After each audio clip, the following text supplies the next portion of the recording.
welcome to our Dandy Music House.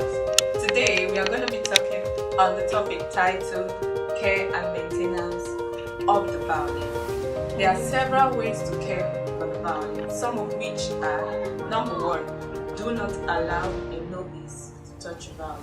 Who is a novice? A novice is one who doesn't have an idea about the violin. And the reason why you shouldn't allow a novice to touch a violin is because the novice does not understand the proper way of holding the violin. Sometimes I see how people get excited when they see the violin for the very first time. Like, wow, this instrument is so lovely. And you see them getting to hold the violin from the pegs.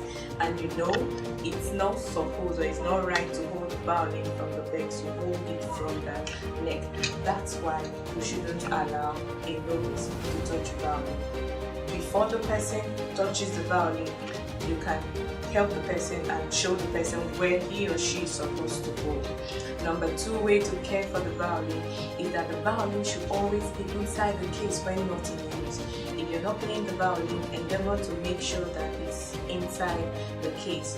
Number three ways to care for the violin is that whenever you're done playing the violin, you use a piece of cloth to wipe off the rosin particles on the body of the violin.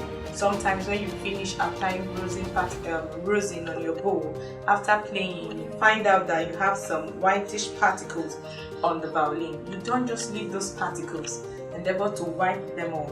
And number four ways you can also care for the violin is that the violin should be kept in a place with an appropriate temperature level. The violin should be kept in a place with an appropriate temperature level. Another way you can care for the violin is that you should always endeavor to check that your sound post is properly placed. Your sound pole, like I said in our last class, when we talk about the sound pole, is found inside the violin. So you should always endeavor to check that your sound pole is always properly placed inside the violin. Another way you can care and maintain the violin is to make sure that your nails are always properly trained. As a violinist, you need to make sure that your nails, your fingernails are properly trained.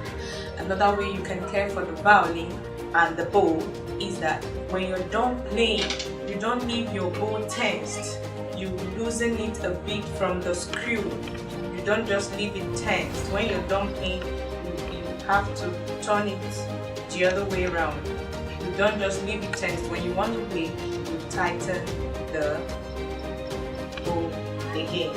Another way you need to care and maintain for the violin is that you need to change rusted strings. When you discover that your string is rusting or you have a rusted string among your strings, endeavor to change them. You don't need to wait until it gets cut off. No, if it gets cut, fine, you can change, but you don't need to wait until it gets cut. Whenever you find out that your strings are worn out, endeavor to change them. For this class, we are going to be taking just this few. As we advance, I'm going to be telling you more ways in which you can take care of the violin.